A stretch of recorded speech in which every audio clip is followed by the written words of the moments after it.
On the way back from a recent road trip, our son was picking songs off of the iPhone to play in the car, and he kind of got on this kick of playing some really slow songs. And it was late in the evening, and I was getting tired, and I suggested that maybe he could pick some faster songs that would help to keep me awake.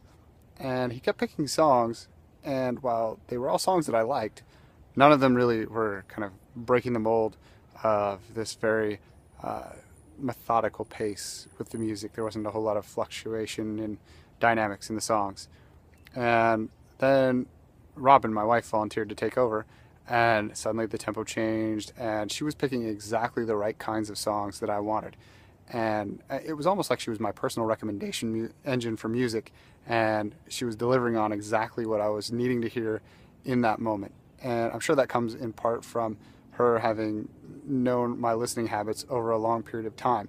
And that, coupled with the way that I have been seeing YouTube recommend me things in the morning, where most of the recommendations it's making for me are just videos that got a lot of views recently, things that millions of people have watched, and so therefore I must want to watch them too.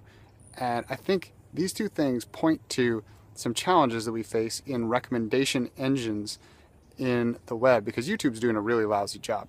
In the morning, I want different things than in the evening, because I'm in kind of a different mindset. And I think that's the point, is the context has changed, and nobody's really gotten context right for a recommendation solution. Amazon does it really well with shopping, because I'm in the shopping mode, and so recommending me something else that I might want to buy in conjunction with my purchase is pretty easy.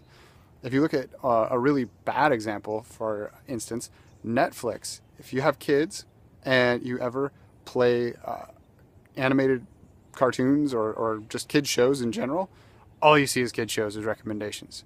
They get stuck on this idea that you must love kids shows, and they've tried to fix that by creating profiles, but I'm disinclined to use the profiles because it's too much work to add all the additional clicks that are involved in making the change between using one profile and another depending on who's there. And so for recommendations to really improve, there needs to be some contextual awareness.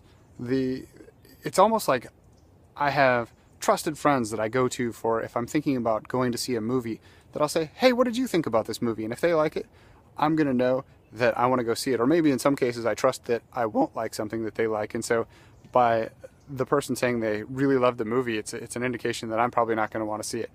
But either way, the context needs to be there in order for the recommendation to work. And nobody is really doing this correctly. I mean, take the YouTube example. In the morning, when I usually switch from Twitter to Facebook to YouTube and kind of do a broad swath of news and kind of get the pulse of what's going on in the world, I want more newsy related things or business type articles, because that's what I'm doing in the morning. And YouTube doesn't seem to know that. In the afternoon, at the end of the day, maybe I want more entertainment focused things, and I'm just kind of having some fun conversations with people on Twitter, or I'm looking at some of the various things that people have shared, photos and things like that on Facebook. And on YouTube, maybe I just really want to kind of just watch some mindless content, be surprised by something stupid somebody did, or something like that. But the recommendation engine isn't identifying that I am in a different mode at a different time of day. And I really want them to get there. And I wish there was somebody out there who had figured out how to do that right. Hopefully, someone will soon.